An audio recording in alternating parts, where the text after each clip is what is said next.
There is.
Oh, now I'm hearing an echo.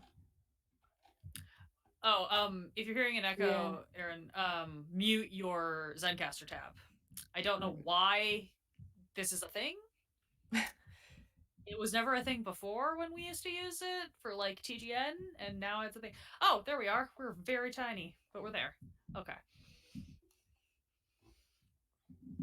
I mean, it doesn't matter. I was just It's strange. startled. So for some reason, I'm hearing Alondra echoed, but not Luke, and I have no option to mute my Zencaster tab. Oh, that's interesting.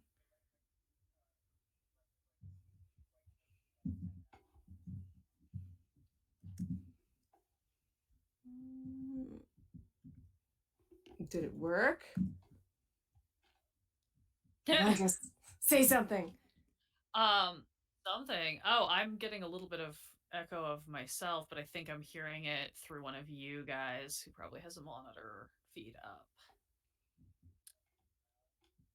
Which is not it's not bad enough for me to be bothered by it. I'm just noticing it in the background, so that might be affecting whatever's going on. Technology, everyone. It's a Right? thing.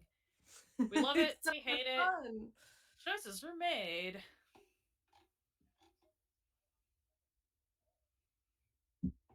Oh, I guess I should flip over, and since I have headphones, I can easily monitor the actual feed.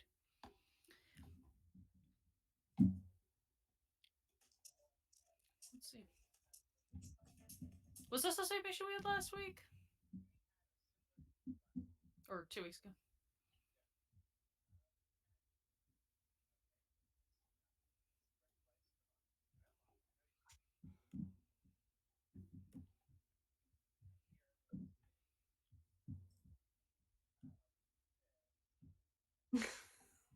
Mm-hmm.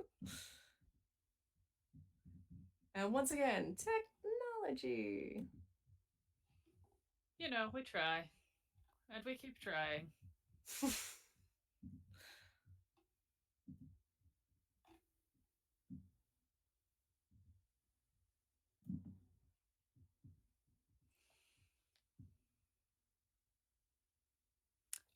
I think for this one, because I think I'm hearing you now, but possibly only through the feed. So this might be the point where where I unmute the Zencaster and then hear you through that, which is what we did last time. There's definitely no Luke audio. I'm definitely hearing Luke from somewhere, but I literally might just be picking him up from the background of you, Aaron. At this point, I'm not positive. I mean, we're on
I play with the Torpid Network and Quests and Chaos. You can catch me this Tuesday on the Torpid Network running a game to be determined, and this Thursday at the GaryCon online stream that I don't remember which channel we're pushing to.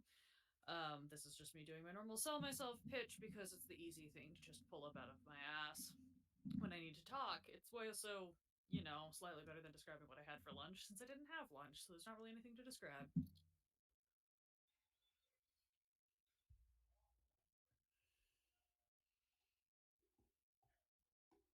Something dark side. I like cookies. I'm gonna eat some chili here in a second. It's gonna be delicious. There's lots of cheese on it. And I'm not good at being put on the spot.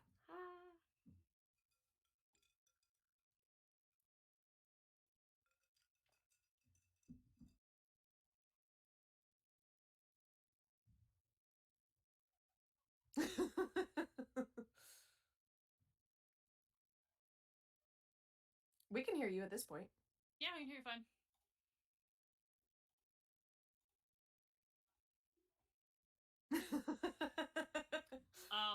I think you're getting like feed interference of something with your mic, your camera, whatever, is not wanting to push to two services at once, and so when you start the other one, it's porting it away.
All right.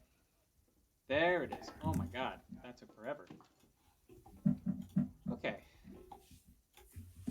Everyone try saying something. I would try to strike up interesting conversation while we're waiting, but I just have nothing interesting to talk about. Well, and I think I heard Luke trying to talk from the other room, so I don't know if he was trying to talk with us. Well, I now have. I definitely turned down the volume on this tab and just went back to my audio editing while we're in holding pattern, so that I can try to keep. That is moving, okay. Because I was hopefully gonna finish that today, and I was hoping to finish it before this so that I could stream after this, but we'll see if that happens. We'll Right. make this Might be quick. doing more Midnight Hades instead. Midnight Hades. Which is anyway. fine because I Luke, thought I can still hear you from the other room, but I can't hear you through the OBS. I heard him go Midnight Hades. But okay, so he can hear us, but yeah, he can hear us. can't. We can't hear him. Oh yeah. Great. So we shouldn't talk shit about him. I can hear everything. Well, we should. No. He just can't defend himself. There we go. Not that I would want to talk shit about Luke. Oh. It's way funnier. It's only funny on like Discord calls when you know somebody is AFK. So you Right. can do that immediately as soon as you see them unmute. Be like, oh, never mind. Hi, you're back.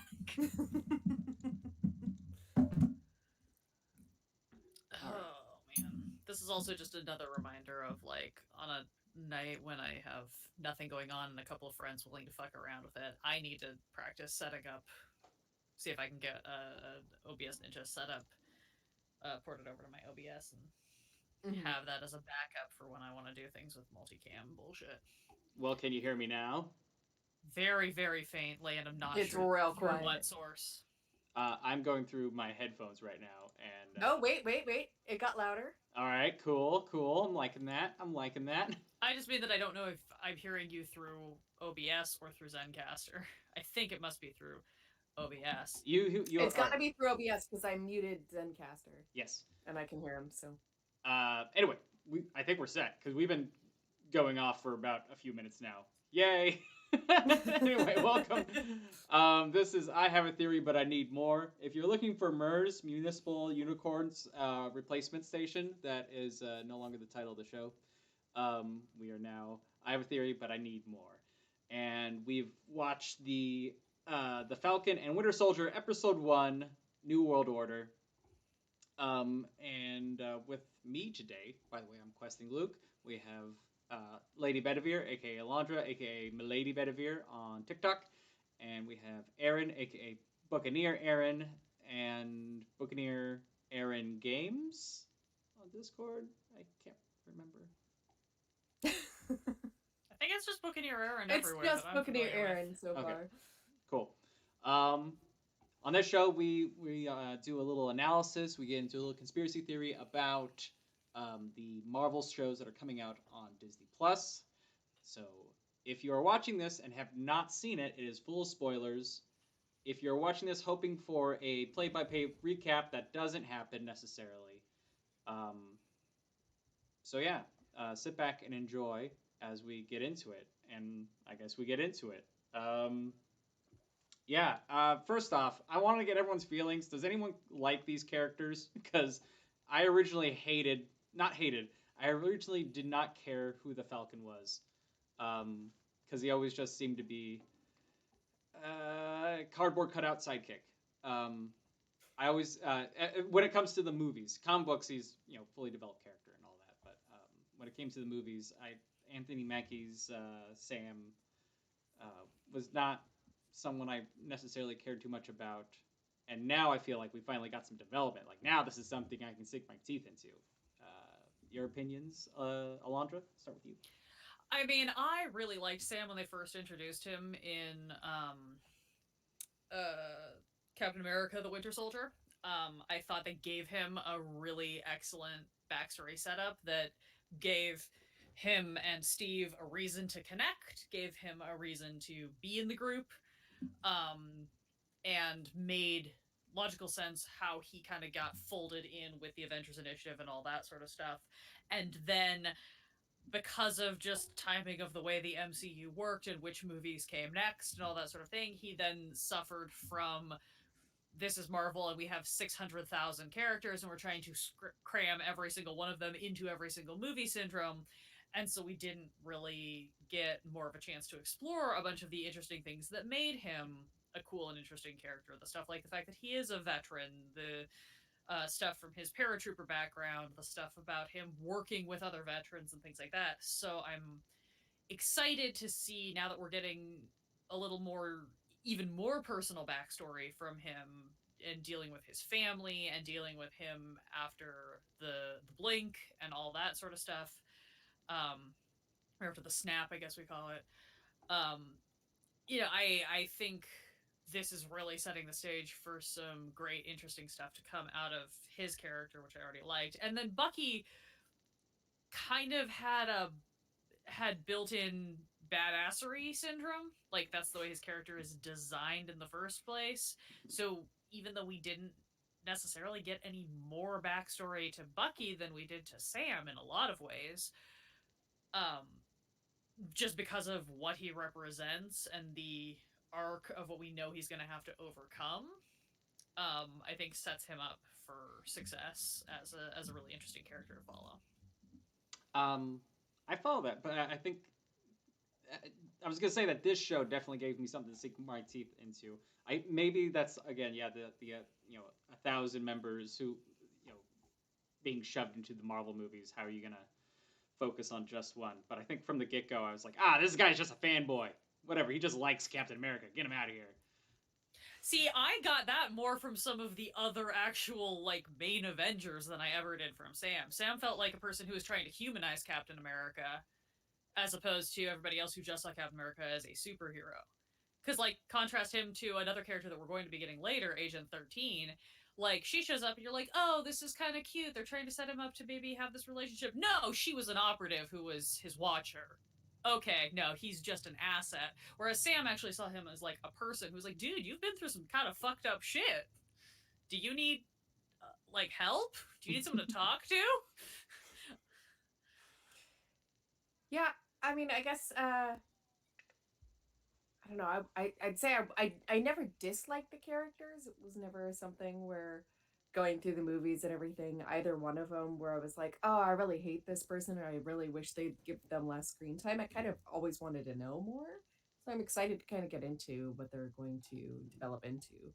Because yeah, we just kind of barely got introduced to them in the movies. I mean, Winter Soldier has a little bit bigger part, I think, than Falcon in a lot of the films. But yeah, I'm just curious to see the development that they make together. Opening of this episode, it's Falcon right back into being Falcon, which setting up everyone else doesn't really happen. Everyone else has to take a minute, and Falcon's right back into it. Maybe, which I think plays later on into.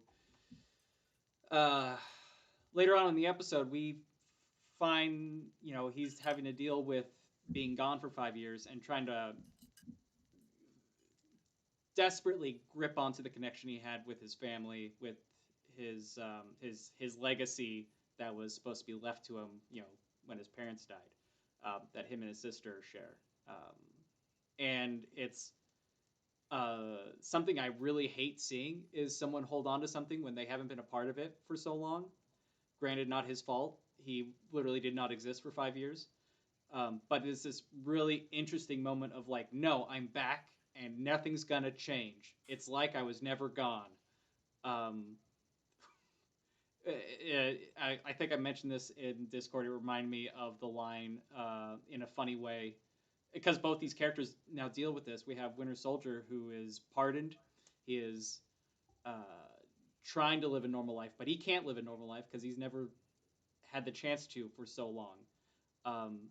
He, I think, really just wants to not even be part of the world. He wants to be gone.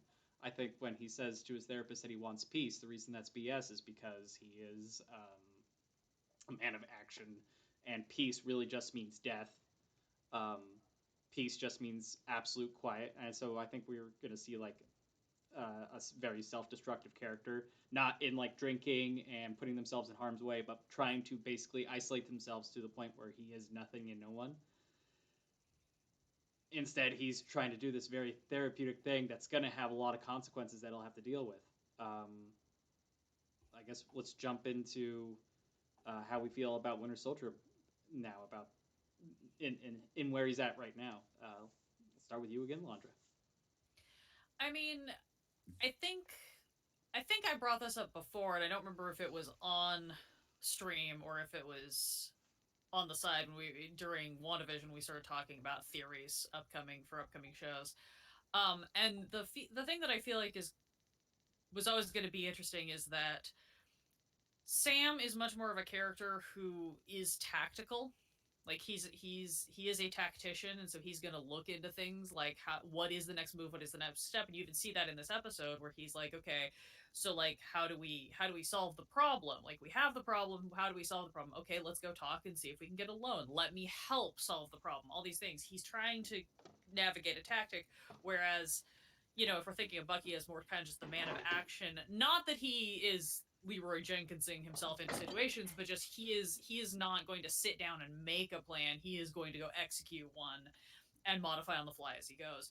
And I think my hope is that the interesting thing we're going to see is we're going to see those roles kind of have to flip. We're going to have to see Sam taking more of that plunge and just diving into that action in a very different way, and we're going to see Bucky having to learn how to step back and how to take a breath and pause and figure this out, because he says to the therapist this thing about, like, for 90 years I never had a chance to slow down, right? Like I've been going this whole time, I never got a chance to sit still.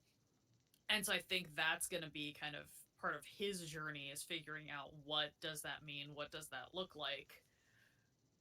I think, I don't know, it's interesting because I feel like a lot of the viewership has an inherent bias going in to favor Bucky and his arc over Sam's, when I'm way more invested in Sam's arc personally, because Sam is a much more human character. Bucky is an interesting character from like a comic books perspective, but Sam is already a character I can relate to on a human level, and so I'm going to be interested too to see how those two things intersect, of the comic book personas and the human personas for each of them, because we have established that kind of in the MCU. We really do have this sense of like who your alias is, who your persona is, and then who you are. And I think that's a thing that this show is really going to explore. Yeah, I think I don't know. I see Bucky as someone who very much lives in the past. He's constantly replaying and reliving these things that he's been through. Where Sam kind of is always looking to the future. What's the next step? So Bucky, I guess I'm kind of like, I'm interested to see him redeem himself and like what he's going to do moving forward. But if he keeps being this character where he's just constantly looking at the past and looking at the things that he's done and just being a little lost in that, I'm definitely not quite as invested as I am with Sam, who's constantly trying to like, let's figure out where we can go. Let's figure out, okay, this didn't work. What's the next step? And just constantly trying to keep going forward. But I think that brings up something that's particular about the two characters, is that Sam's going into this as he's a tactician when everyone wants him to quit. Like, people have made decisions without him in the room, and he's now trying to make decisions now that he's back. And I think that's the weird thing where you have, I think that's the thing that makes me most interested about Sam, is he's someone who makes decisions and is a tactician and is smart and is also empathetic, but no one wants to give him the space because he's out of the loop. And you have the other character, Winter Soldier, you have Bucky basically being someone who wants to stay out of the loop, but people see someone who's really broken and hurt, who they want to bring in and help and mend. Problem is I think we're going to come to a point where, a darkest point where Sam's going to have to realize that he is going to have to give up what he thought he had, and then Bucky's going to come face to face with the fact that while he may learn to forgive himself,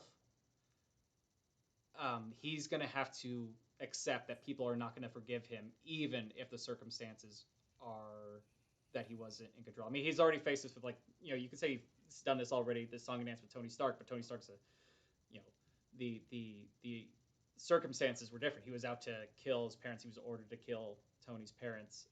But when we talk about his neighbor, his neighbor and his neighbor's son, it was literally someone he was not ordered to do. What part of Bucky said that he had to kill this person?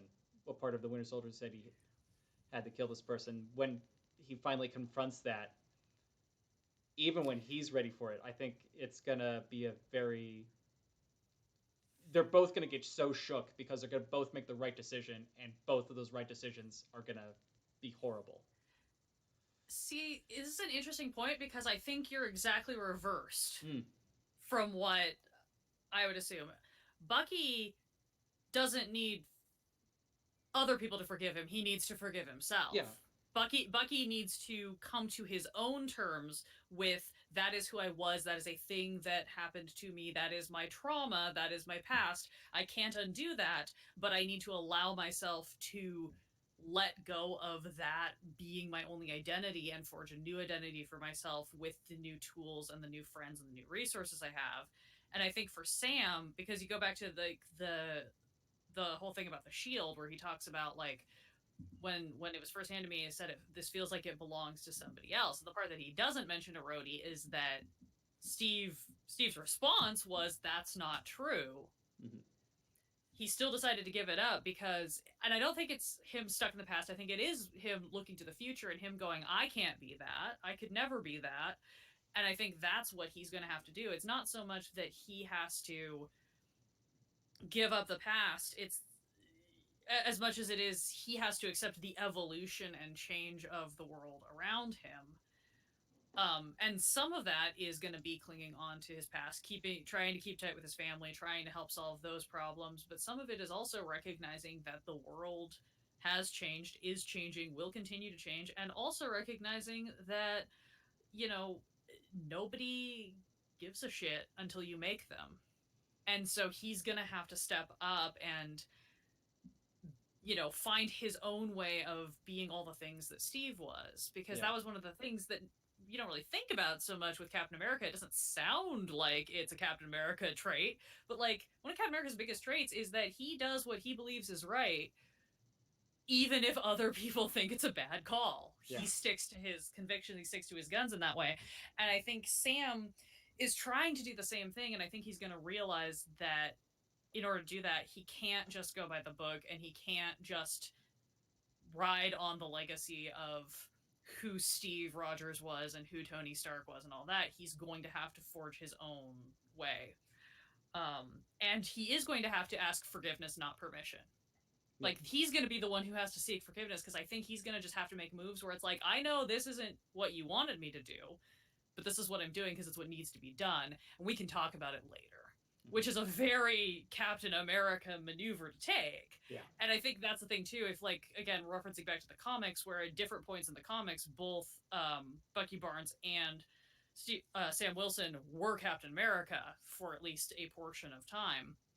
And I think we are going to see two different trajectories of both of these characters coming towards that moment. Not necessarily that we're going to see either of them or both of them as Captain America, the figure itself, but we're going to see them traveling more towards that understanding of what made Steve Rogers Captain America and how they can take that strength for themselves and use it to do what needs to be done. Mm-hmm. Yeah. I think we're also going to see both Sam and Bucky have to come to terms with the fact that they can't fix everything. Because that's currently what Sam's doing. He's coming in, he's trying to fix his sister's life. He's trying to fix, he's trying to save this guy. He's trying to fix this, organization that's going over here. He's stretching himself thin, just trying to fix all the things.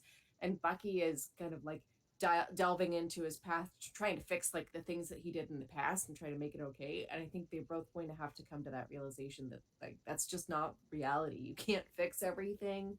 There are some things that are just going to be what they're going to be. It'll be an interesting thing to see what they do with that, whether they go towards the redemption side of things or whether they do actually come to terms with just not fixing all the things. Mm-hmm. I wanted to get into because it's fun that we're going into the first episode and already dissecting these two people who are both need therapy. In fact, one's in therapy and doesn't want to be there, and the other one doesn't realize he needs it.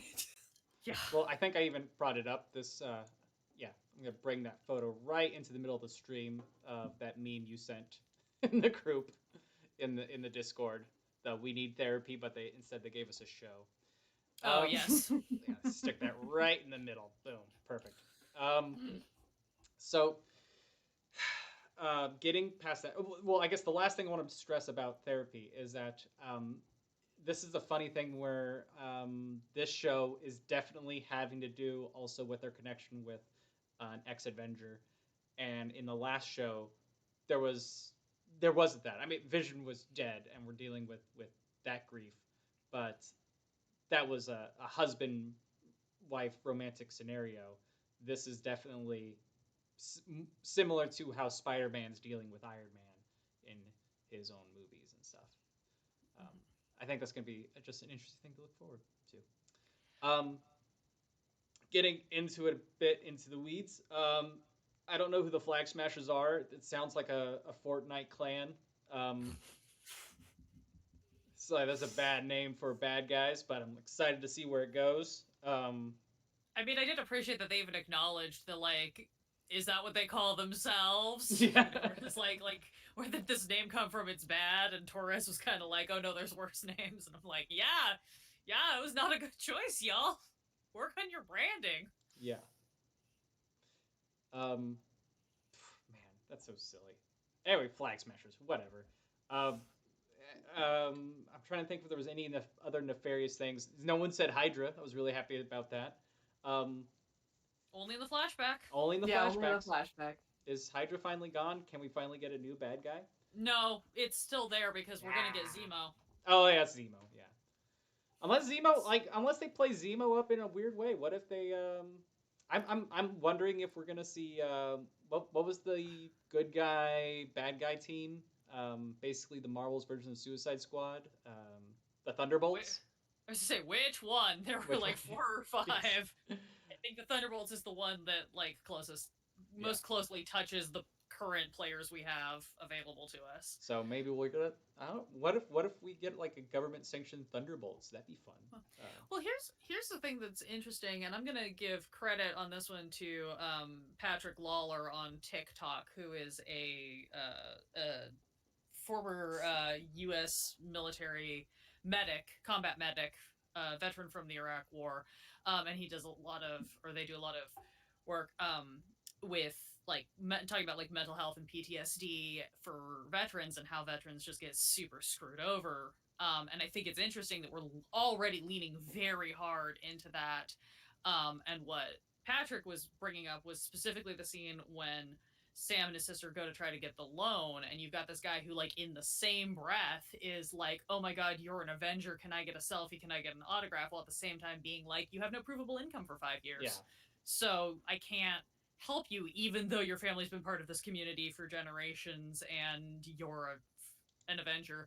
And I think we're seeing this, again, we're seeing 2 different angles of this on both sides, where we have these 2 characters, both veterans, both with major PTSD related issues, who are not in any way being given the kind of help that they need, at least not fully. You know, Bucky is sort of maybe has been given a pathway to it, but it's clearly not the way that he needs it, because it's not something he's willing to accept. And then Sam is just kind of being fully ignored. Like, you call him when you need him. You know, when you need a guy with wings and a drone to go catch this pilot before he gets into enemy airspace, great. But as soon as he needs help making sure his sister and her kids are not going to be homeless, sorry, making sure he doesn't lose the family home and the family boat and all this history. And so then when you add in this kind of Flag Smashers thing, which, again, I agree, it sounds like a shitty Fortnite clan name or whatever, but I feel like we are setting up, I'm hoping, knock on wood, that we're setting up something really interesting, which was what made Captain America the Winter Soldier so great, which is we're going to get kind of a political thriller that is really looking at the way politics exploits heroes, or kind of tosses the word hero around meaninglessly. We saw it so much at the beginning of the pandemic with frontline workers being lauded as heroes, but we can't give them any health insurance, we can't give them any PPE, but they're heroes because they're going to go sacrifice themselves. And I feel like we're truly setting up a very similar narrative of like the expectation that you have people like Sam and Bucky who are gonna put themselves on the line to save democracy, but also we found this other douche canoe white guy that we're gonna give the shield and the stars to because that's better optics. Yeah.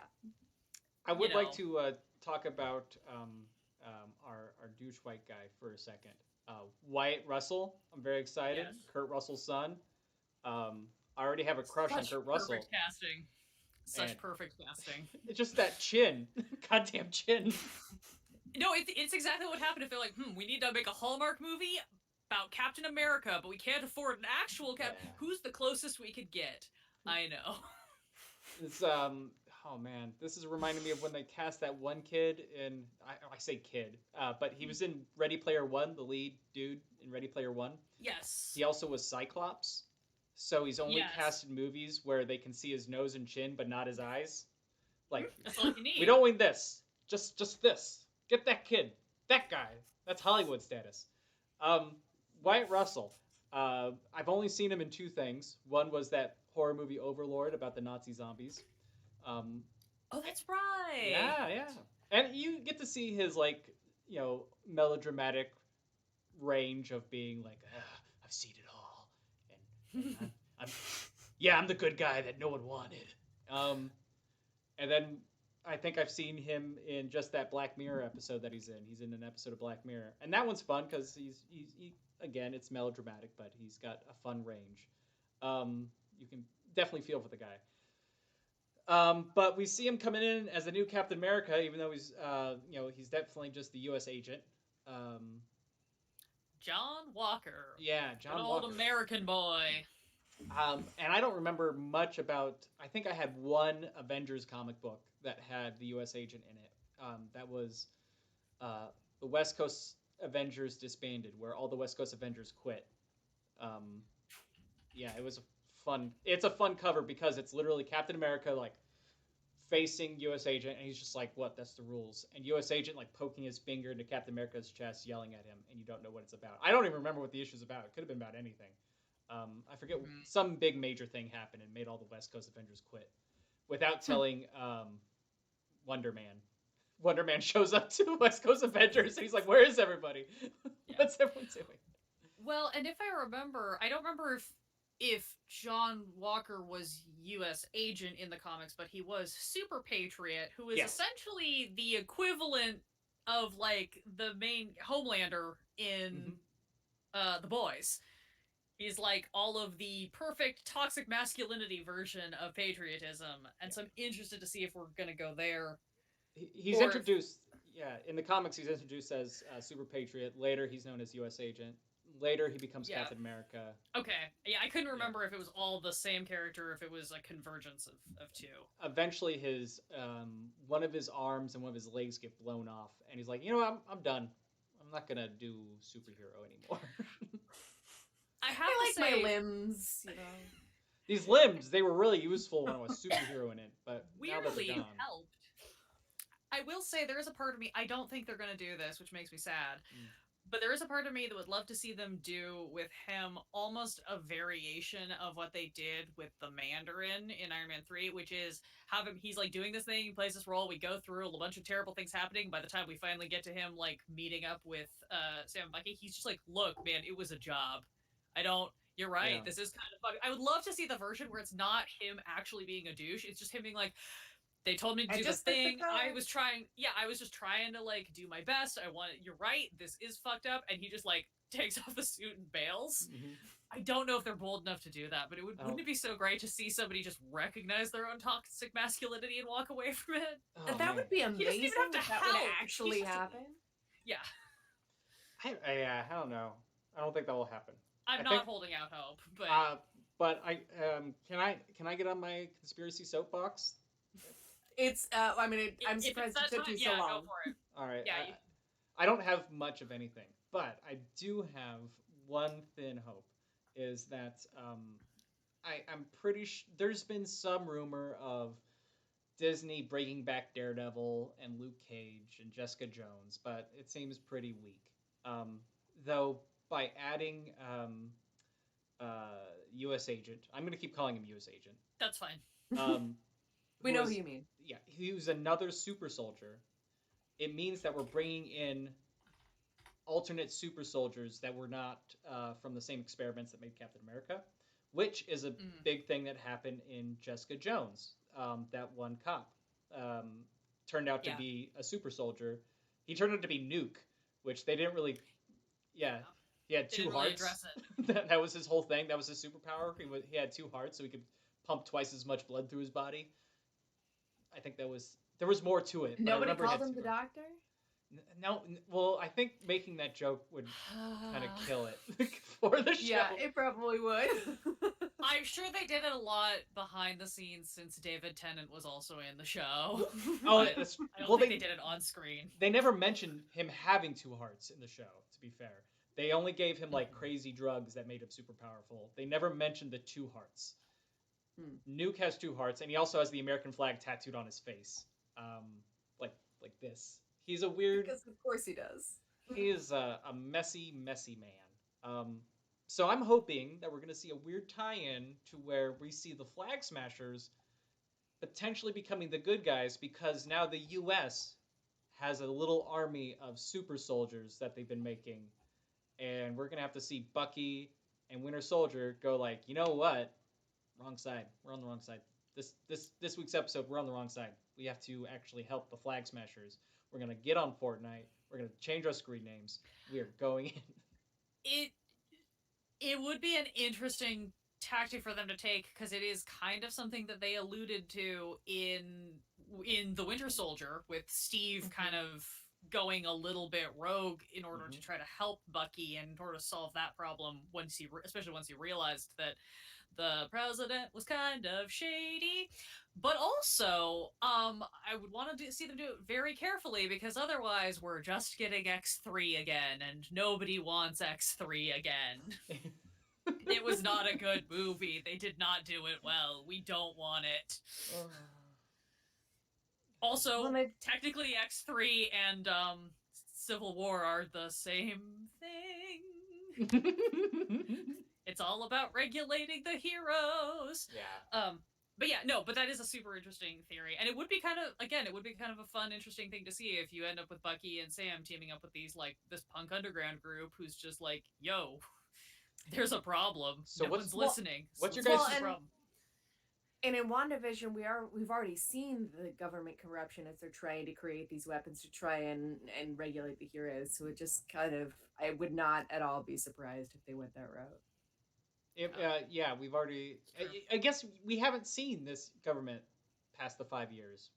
This is literally our introduction to the world. These last two shows. So yeah, maybe now I'm hoping for more episodes where they just kind of give us more of a because we've seen it through Spider-Man's eyes. Everyone had to go to high school again for no reason. It made for great comedy, I guess. But yeah, we haven't really seen what this world is post the blip. Post the snap, whatever we're calling it. The blip. They've been calling it the blip consistently. Blip. Yeah. But you're right, Aaron. That is super interesting. Like our first real hint at what that world is like was through Hayward and Rambeau in WandaVision. I mean, again, we got a little bit of it in Spider-Man. I haven't seen that one, so I can't. I haven't either. but I know that it comes up a little bit. But yeah, like. How much do we reveal about what the world is now and what the government is now through? Well, and Hayward can't be the only one who wants to regulate the heroes if the last thing that happened was the blip. Yeah. Well, and I don't, and that's the thing too, is I don't even think it's so much about regulation anymore. It's just about having control of them, which is why this whole situation, like having White Vision, that was their attempt to take someone that they saw as a super weapon and rebuild the super weapon, but without the consciousness that allowed him to be the Vision. Like, we don't want the knowledge, we don't want the brain, we just want the weapon that will do what we say. Yeah. You know, we're getting an arms race. So is that the same thing? Of heroes. Is that going to be the same thing then as the new Captain America then? It's someone they can control. Yeah. How's that different? Yeah. I think it's the same. Yeah, the question will be, does U.S. Agent also get some super soldier serum? Are they going to do experiments on him to beef him up? Or is he just going to be the like propaganda figurehead image the way Steve originally was when he first like where it was just you're on the USO tour. Man, like, is it just going to be him doing the PSAs? And that's an interesting question because I think it could go either way. And also what you saw with the Flag Smashers, their one lead guy, right? Clearly has something going on. Maybe he was Super Soldier Reject. Maybe he was Red Room. Yeah, Based he's got something. He's too strong. He's surpassed human strength if he could flip some guy that easily, especially a soldier who's been trained. Yeah, because Torres is not a wuss. He is a highly trained soldier. I still do appreciate that group's superpower is Flash Mob. Like, it's all... Yeah, their superpower is Flash Mob. And I'm wondering, because I know nothing about the comics or anything, is there any significance to the bloody red handprint being their symbol? Being the thing to look for? Oh...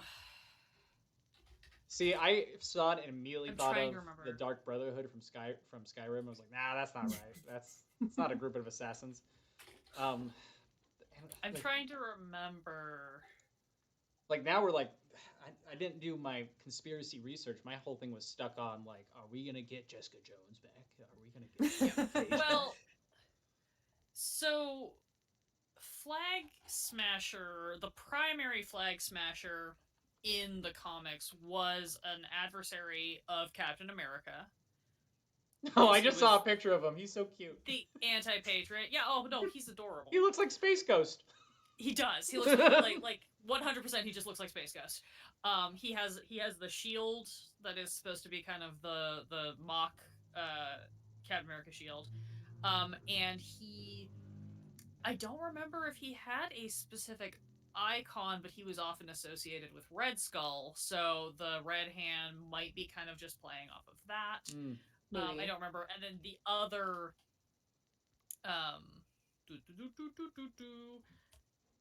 the other version of Flag Smasher, I believe, was more often a variant that showed up in a bunch of the other, like, Punisher and Moon Knight dealt with him a lot. Got it. I believe. One thing that is interesting, this is just a casting thing that we know, is Flag Smasher in the comics, of course, is a dude. He is, again, like Nega Steve, because all of Captain America's major adversaries are just other countries' attempts to create Nega Steve. But in the show, the character who has the variant name of that character is female. So... which to me lends to the possibility that we're going to get some of Luke's theory of, like, maybe these guys are going to turn out to be the good guys, because it seems very unlikely that you have a woman-led terrorist organization that's just out there to cause chaos. Women are usually smarter than that. Yeah. I'm right. You have a good theory. Right there's no right? You're right yet. You need more. We have a theory, but I need more. All right. No mention of Mephisto in this episode. No, Herb is unseen. I feel like we're gonna have to get Jimmy showing up at the end, like Jimmy and Torres meet in a coffee shop to trade intel. Yeah. Did we ever find out? Maybe I'm just forgetting, but did we ever find out who the witness protection person was? Kevin Feige said, somebody asked about it. He was like, "Oh, that's interesting," and he just fully did not answer. Oh yeah, something's gonna come up. He fully hand waved it. I think they never planned it, and now that everyone's fixated on it, they're like, "Oh shit!" So I think they're gonna have to retcon and put it in. That is truly my theory. I don't think they planned for it to really be a thing. I think it was an excuse. And now that everybody's too fixated on everything must mean something, I think they're like, "Oh shoot." Yeah.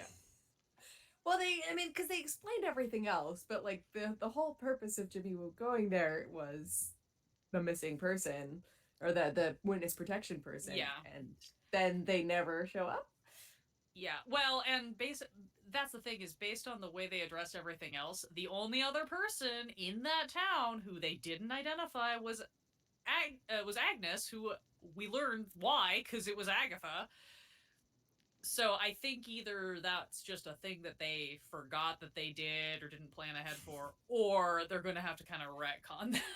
They decided to draw a random card for why Jimmy Woo showed up there, and then they decided they found out the random card was much more interesting to people than they originally intended. Hell, maybe it didn't actually mean anything. Maybe it was Hayward's bullshit being like, yeah, send us an FBI guy so that we can make this legit because it looks like, interdepartmental sharing of the thing. Yeah. And it was never that to begin with. Mm-hmm. I don't like that. Nah, we gotta figure it out. This is what was it? Dungeon Masters hate. We fixated on an NPC that doesn't even exist. Yep.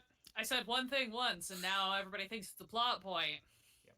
Songs will be sung about this missing person. Not that I've ever had to do that in my home game, where a thing that was a throwaway mechanic became an entire plot point because the players wouldn't let it go.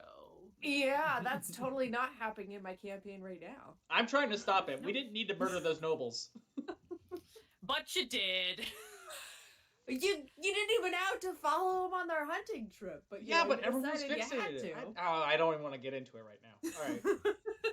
That's a different podcast. Join the Patreon to hear Luke and Aaron scream about D&D. Yeah, just like gripes, DM gripes. Okay, well, we're at 8:15. There's not much else I think we can go into. We have our major players. We have the Flag Smashers, which definitely have a bad guy. We have the troubling problems of Sam and Bucky. We've got a new Captain America. We have a new Captain America, played by Wyatt Russell. Is he named after Wyatt Earp? Because that seems right. Because Kurt Russell played Wyatt Earp in Tombstone. I feel like you seem like that kind of guy, Kurt Russell. Could be. I'm not saying no. I haven't looked into it. Add that to the Google list for after this episode. And then there's little questions I have that I'm sure is going to be answered because we've seen like snippets of the next episode. We've seen trailers. Is that Captain America shield that U.S. agent's holding? Is it a different shield? Are we going to care that much about the shield? I feel like everyone's going crazy about the shield, but now we're cool to go to Wakanda. Can't we just buy some more vibranium and make shields again? Anyway. Because it's not about the shield, it's about the symbol. Yeah. That's what Sam's whole speech is about, is like it's not about the shield, it's about the man who carried the shield, and I think that's going to be the underlying theme of it's not the shield is a symbol, but the symbol is only as good as the man who carries it, which is why by the end of the series we're either going to see the shield get destroyed or we're going to see either Sam or Bucky repossess the shield and become what the symbol is supposed to be again. Yeah. We're either going to see full acceptance or full rejection. And our new Captain America is wearing like the original costume, so it's like it's interesting that are they gonna go back to like they're trying to reinstate old values because it's not the new Captain America costume; it's the original costume from like. Yeah, it's a variant. Yeah, it's a variant because this one has the star on one side and then the stripes, so it looks like the U.S. agent. Oh, I thought it had the star right in the center. No, it looks like the U.S. agent outfit, except for instead of being black, red and white, it's blue, red, and white. So, but it is definitely more like Captain America's first suit. First modern suit, than it is his more recent one. So yeah, I think it is supposed to be that he has been given the actual shield. Because that's the thing too, we can just go to Wakanda, but also honestly at this point, I don't feel like Wakanda's super baller excited about like, yeah, sure, we'll just crank out a bunch more awesome adamantium shields for your super soldiers so that you can continue to try to enforce democracy on the rest of the world. That's been going great for you guys so far. Let's just do that. Like, I don't think they would. Our so villains I think it really is the one. Our villains are smarter. They're not gonna ask for shields. It's like we need a plate. We have very fancy weddings, and we need a big bowl. A big bowl. Can you give us bowls? I mean, just one gigantic